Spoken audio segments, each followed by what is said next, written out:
హేమా, పెద్ద ముత్తైదువులు ఆ చీరేమిటి, పాల కోసం ఆ బిందె ఏమైంది నీకు ఇవాళ?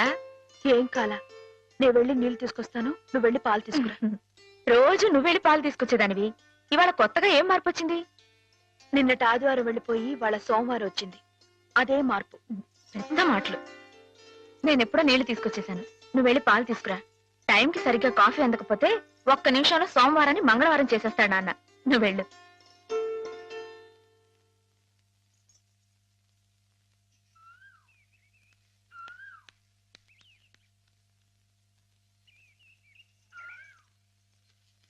రండి రండి.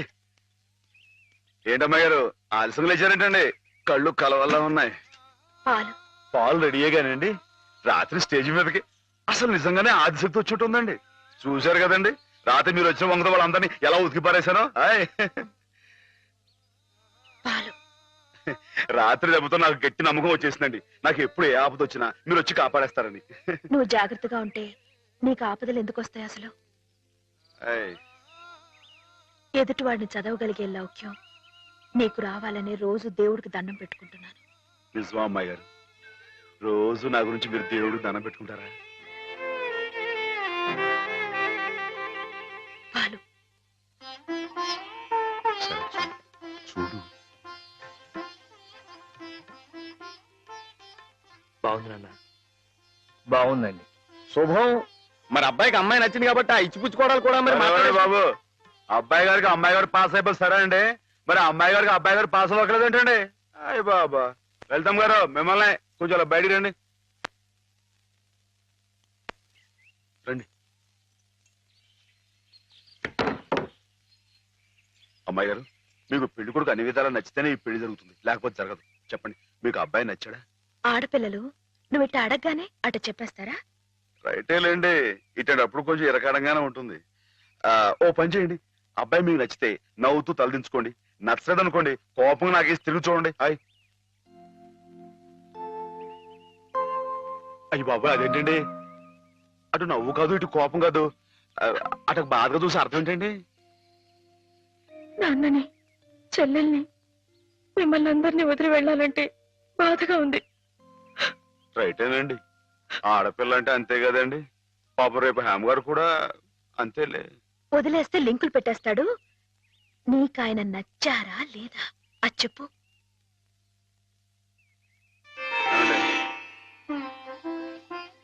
పాస్ అయిపోయినట్టే. మా అమ్మాయి గారికి అబ్బాయి గారు పాస్ అయిపోయారండి. ఇక పెళ్లి ఏర్పాటు చేసేసుకోండి. శుభం. అయితే కట్న కానుకల విషయాలు కూడా మరి ఏమండో, మేమే బంగారం లాంటి ఆడపిల్లలు ఇస్తుంటే ఇంకా ఎదురుడుతారండి బాబు. నువ్వు ఊరుకో. సంతలో పశువుని పెట్టి బేరం ఆడినట్టు నన్ను మధ్యలో పెట్టి బేరం ఆడడం నాకు సుతరాం ఇష్టం లేదు. నేను అలా బయట నుంచి ఉంటాను, మీరు మాట్లాడుకోండి. మా వాడు చిన్నప్పటి నుంచి అంతేలేండి. కొన్ని పద్ధతులున్న మనిషి, మధ్యతరగతి వాళ్ళం కదా. తప్పని తెలిసినా కొన్ని బాధ్యతలను నెరవేర్చడానికి కొన్ని పనులు చేయక తప్పదు. మరి ఏమంటారు బావగారు? అవన్నీ ఎందుకండి, ఆ పుచ్చుకునేది ఏదో ఒక ముక్క మా మనసులో వేయండి. ఒక 50,000 అయితే సబబుగా ఉంటుందంటారు. సరే బావగారు, మీ సంబంధం మాకు నచ్చిందండి. త్వరలోనే ముహూర్తాలు పెట్టుకుందాం. వస్తామండి. నమస్కారం. విన్నావటే 50,000 కట్టడం కానీ ఒక క్షణం ఆలోచించకుండా ఒప్పేసుకున్నాడు మీ అన్నయ్య గారు. అంతటితో ఆగుతుందా? లాంఛనాలని అవని ఇవని ఇంకా అమాం బాపతు ఇంకో 10,000 దేగుతుంది. కాస్త డేకితే మాత్రం తప్పే ఉందండి, మంచి సంబంధం అనుకున్న తర్వాత. ఒరే డబ్బు గురించిన ఆలోచన ఎందుకు బాబు గారు? ఈ ఇంటిని అమ్మేస్తాను. జోకులు ఎత్తున్నారా బాబు గారు? లేదయ్యా, నిజంగానే అమ్మేస్తాను. తాతల నాటి ఆస్తి ఈ ఇంటిని అమ్మేస్తారా? అవును బాబు గారు, నాకు కుర్రాడు నచ్చాడు, అతని క్రమశిక్షణ నచ్చింది. ఈ రోజు లెక్కల ప్రకారం వాళ్ళు ఏమీ ఆకాశంలో లేరమ్మా, చాలా సబబుగానే అడిగారు. అయినా రేపు మీరు మాత్రం అడగరా? మీరు అడగకపోయినా నా బాధ్యతగా నేను ఇవ్వద్దా చెప్పండి? అందుకే ఇంటిని అమ్మేసేయాలనే నిశ్చయానికి వచ్చాను. మీ ఎరుకలో ఏదైనా మంచి బేరం ఉంటే చూడండి బాబుగారు. కాస్త ఇంటిని శ్రద్ధగా చూసుకునే మనుషులను చూడండి.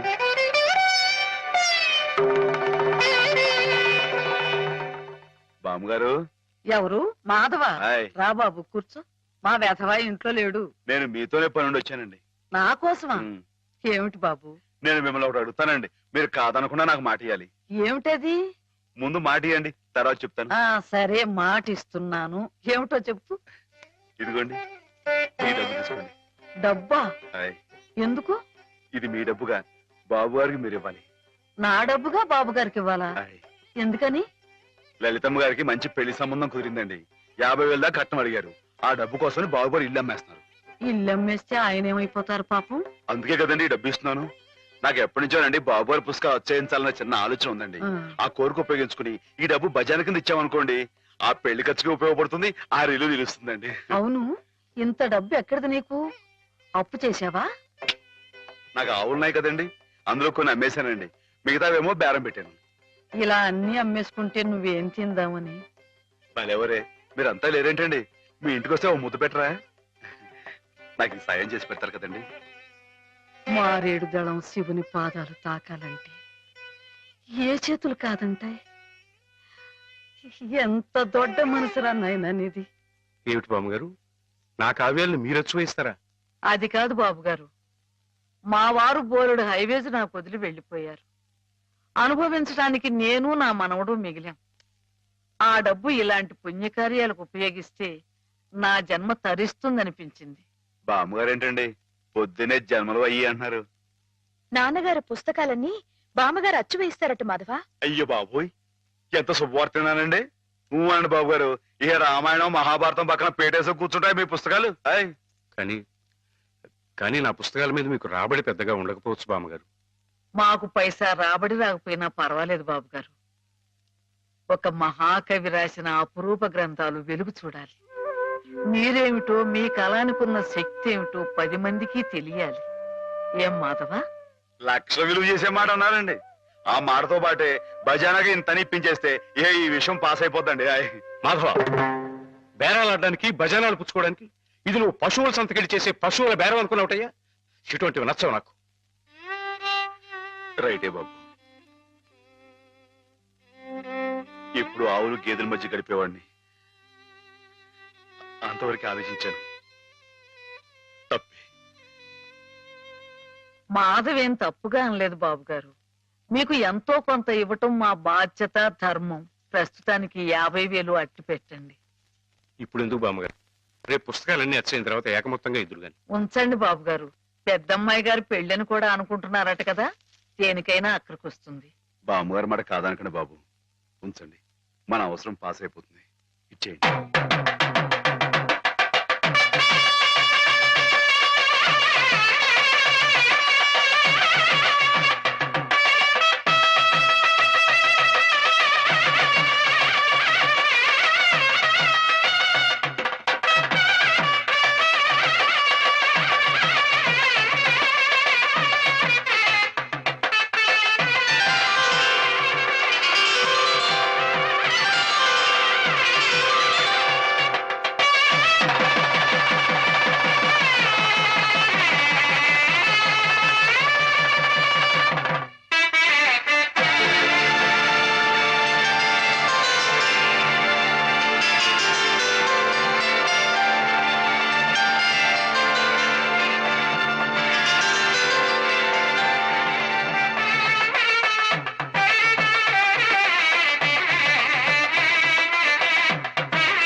ఏమిటి?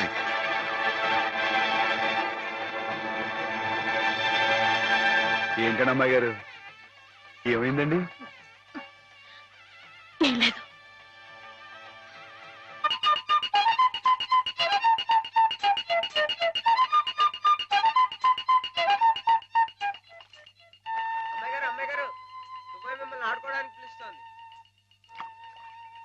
గుడికెళ్ళి వస్తున్నావమ్మా? పుట్టినరోజు కదా అని. కన్నెపిల్ల జరుపుకునే ఒక్కొక్క పుట్టినరోజు కన్నవాళ్లకు ఒక్కో హెచ్చరికమ్మ. కళ్యాణ ఘడి సమీపిస్తుంది సుమా అనే ఓ అందమైన హెచ్చరిక. కూర్చోండి నాన్న. ఎందుకమ్మా? కూర్చోండి. లేమ్మా, లే. ఈ పుట్టినింటి మహారాణి, మెట్టినింటి మహారాణి పిల్లపాపలతో సుఖ సంతోషాలతో వర్ధిల్లాలమ్మా. అన్నట్టు మీ అక్కయ్య నీకు ఉత్తరం రాసిందమ్మా. ఏం రాసింది నాన్న? నీకు పుట్టినరోజు శుభాకాంక్షలు పంపింది. నువ్వు కూడా దానికి వెంటనే శుభాకాంక్షలు అందజేయాలి సుమా. దేనికి? మీ అక్కయ్య నన్ను తాతం చేయబోతోందమ్మా. నిజంగా? మా నాన్న తాత అయిపోతున్నాడు. బామ్మగారు వచ్చారేమో, ఒకసారి వాళ్ళ ఇంటికి వెళ్ళి చూసొస్తానమ్మా. ఏయ్, పోరా, జరిగితే చూడకూడదు. ఇదిగో ఉత్తరం ఉత్తరం. ఇటు ఇవ్వు. పో. అమ్మాయి గారు, అమ్మాయి గారు, అమ్మాయి గారు, అమ్మాయి గారు, ఈవేళ పిఠాపురంలో ఆవులు పోటీ కదండి. నేను గంగ నిమిషం బయలుదేరుతున్నానండి. మా చంటిగాడు నేను లేని కదా అని తలా ఇస్తారేమో, మీరు కాస్త దగ్గర నుంచి చూసుకోండి. ఇప్పుడే బయలుదేరుతున్నావా? మరి సాయంకాలం కదండి పోటీ.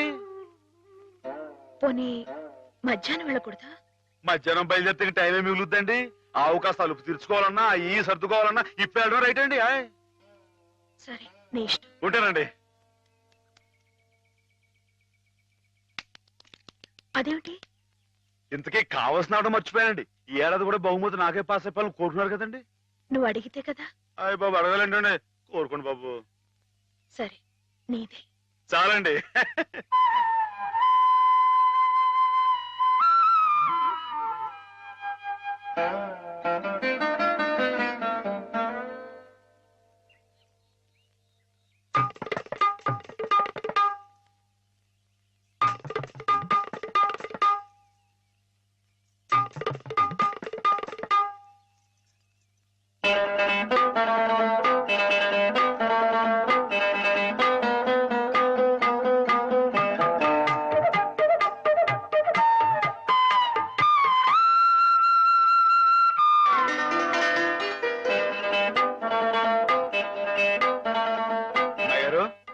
అమ్మాయి గారు, అమ్మాయి గారు, అయ్యో ఇంకా పడుకున్నారేంటండి? ఈవేళ మీ పుట్టినరోజు. లేవండి. అబ్బా, లేవండి. రండి, కూర్చోండి. ఇదిగోండి, ఈ ఎన్నపూస ఒంటికి రాసుకుని, ఈ మేగడతో మొహం రుద్దుకుని, ఈ పాలతో తలారా స్నానం చేయండి. పాలతో స్నానం చేయడానికి నేనేం దేవతనా? కాకపోవడం ఏంటండి, అంతకన్నా ఎక్కువేనండి. యాత్రల్లో ఎవరో కళ్ళ డాక్టరు పుణ్యాత్ముడు కళ్ళు ఆపరేషన్ చేసి బాగు చేశాడు. అందుకే 4 రోజులు ఆలస్యం అయింది. నాన్నగారు మీరు ఎప్పుడొస్తారా అని ఎదురు చూస్తున్నారు. దేనికి? పెద్ద మనసుతో మీరు పెళ్లి సమయానికి అందజేసిన డబ్బు ఆ శుభకార్యానికి ఎత్తు వచ్చినట్టుగా సరిపోయింది. అందుకుగాను మీకెప్పుడు రుణపడి ఉంటానండి. అంత మాట అనకండి బాబు గారు. నా పుస్తకాల మీద సర్వం సహా హక్కుల్ని మీకు ధారాదత్తం చేస్తున్నట్టు పత్రం రాయించాను. సాయంకాలం ఆ పత్రాన్ని పుస్తకాన్ని మీకు అందజేస్తాను. వద్దు బాబు గారు, అంతటి సన్మానానికి తగను నేను. ఆ కాగితంలో మాధవ్ పేరు రాయించి అతనికి ఇవ్వండి బాబు. మాధవ్ పేరా? అవును బాబు గారు, నేను మీ దగ్గర అబద్ధం ఆడాను. గంగలో మునిగినా కేదారనాథుణ్ణి చూస్తున్నా నేను తప్పు చేశాననే బాధ నన్ను తొలిచేసింది. నేను తమకిచ్చిన డబ్బు నాది కాదు. మాధవ ఆవులు నమ్మేసి డబ్బు తెచ్చి నాకిచ్చి తను ఇస్తున్నానంటే మీరు తీసుకోరనే భయంతో నేను ఇస్తున్నట్టు అబద్ధం ఆడించి మీకు ఇప్పించాడు. మాధవ? మన మాధవ? మీ ఇల్లు మీ చెయ్యి జారిపోకూడదని వాడి తపన. మీ పుస్తకాల్ని వాడి డబ్బుతోనే అచ్చు వేయించాలని వాడికి ఎప్పటి నుంచో కోరిక. అందుకే పుస్తకాలకి బయానా రూపంగా కొంత డబ్బిస్తే మీ ఇల్లు నిలుస్తుందని అలా చేశాడు బాబు గారు.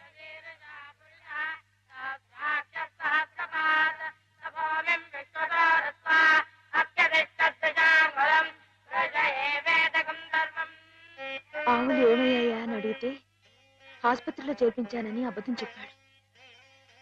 ఇందుకేనన్నమాట. మన్ను తినలేదని ఆ రోజు గోపాలుడు చెప్పిన అబద్ధం పెంచిన తల్లిని పునీతురాల్ని చేయడానికైతే మమత నిండిన ఈ గోపాలుడు ఈనాడు చెప్పిన అబద్ధం పెంచిన పంచని 10 కాలాల పాటు చల్లగా నిలపడానికమ్మా. నన్ను యువతలి గట్టుకు చేర్చిన మహనీయుడు అవతలి గట్టునే ఆగిపోయాడమ్మా. ఒక్కసారి వాణ్ణి మాధవం తీసుకురాగలవా? అలాగే నాన్న.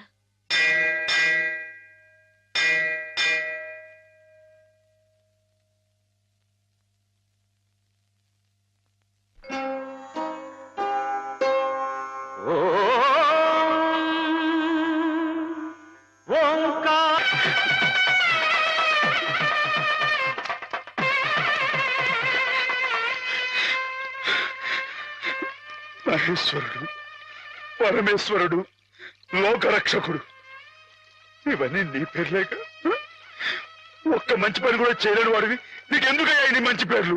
ఎందుకని గుళ్ళు గోపురాలు? ఎందుకని పూజలు పురస్కారాలు? చెప్పు, మాట్లాడు మాట్లాడు మాట్లాడు.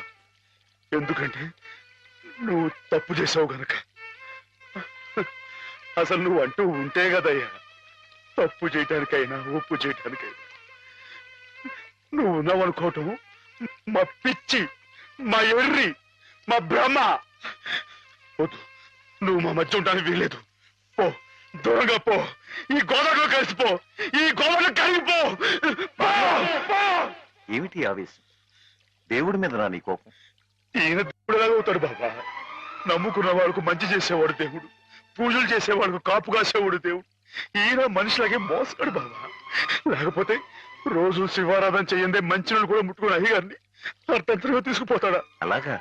ఆ, అయితే మాత్రం నీకేం అధికారం ఉందని దీన్ని నీటిపాలు చేయాలనుకుంటున్నావు? ఇది నేను చేసుకున్న బొమ్మ, దీని మీద అధికారం నాకు ఎందుకు ఉండదు? నువ్వు చేసుకున్న బొమ్మ మీద నీకు అధికారం ఉన్నప్పుడు ఆ దేవుడు చేసుకున్న బొమ్మల మీద ఆయనకి అధికారం ఉండదా బాబు? బొమ్మ పాత్ర ముగిసింది, రంగస్థలం నుంచి తప్పించేశాడు. ఆప్తులేని వ్యక్తులు దూరం అయితే వెలితిగానే ఉంటుంది. మెల్లమెల్లగా ఆ బాధని మర్చిపోవాలి. ఎలా మర్చిపోమంటావు బాబా? 10 మాటల్లో 5ంటికి అర్థం చెప్పలేని వాడిని ఆయనతో పాటు సమానంగా కూర్చోబెట్టి ఆయన రాసిన పెద్ద పెద్ద పుస్తకాలన్నీ నాకు అంకితం చేశారు. నేనంత గొప్పనా బాబా? అంత పెద్దోడ్నా? నాకు ఆ తాహతుందా? నా కింద కీర్తినిచ్చి వారు కీర్తి శిష్యులు అయిపోయారు.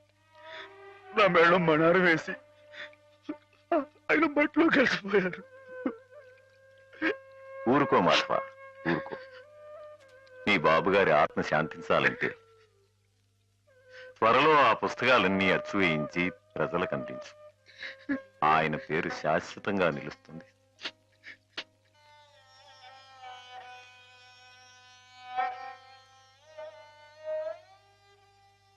ఇక నాన్నగారి పుస్తకాల సంగతి మర్చిపో మాధవ. ఈ ఇల్లు నిలబెట్టాలనుకున్నావు, అందుకు నువ్వు కష్టపడింది నష్టపోయింది చాలు. ఆ రుణం మేము తీర్చుకున్న తర్వాత ఆ పుస్తకాలు అప్పుడే అచ్చు వేయించచ్చు. మీరు రుణం తీర్చుకుంటారా అమ్మాయి గారు? అయితే ఆ డబ్బు నేను అప్పుగా ఇచ్చానండి. ఆ మాత్రం డబ్బుకే మీరు రుణం అనుకుంటే, అయ్యా అమ్మా ఏ దిక్కులేని నన్ను చిన్నప్పటి నుంచి అయ్యగారు సాకారే, మరి ఆయనకి ఎంత రుణపడి ఉంటానండి? అయ్యగారు లేదు కదా అని మీ ఇష్టం మాట్లాడితే పాస్ అయిపోద్ది అనుకోమాకండి. అది కాదు మాధవ, నా ఉద్దేశం అది కాదు. పుస్తకాలు అప్పు చెప్పేటప్పుడు అయ్యగారు నన్ను రామయ్య అన్నారు, కృష్ణయ్య అని పిలిచారు, కృష్ణదేవరాయలు అన్నారు. నేను నిజంగా అంత గొప్పవాడిని కాకపోయినా కనీసం వాళ్ళ మంచితనంలో కొంత చూపించుకునేవండి. నీకు మించిన బరువును మోస్తున్నావనే కానీ మరేం లేదు మాధవ. నీ ఇష్టం. నాన్నగారిని చనిపోకుండా బ్రతికిస్తానంటే మాకు మాత్రం సంతోషం కదా? మనం ఎవరూ కాదని ఆయన బతికించేది. ఆయన రాసిన ప్రతి అక్షరంలో ఉన్న ప్రాణం, ప్రతి పదంలో ఉన్న భావం.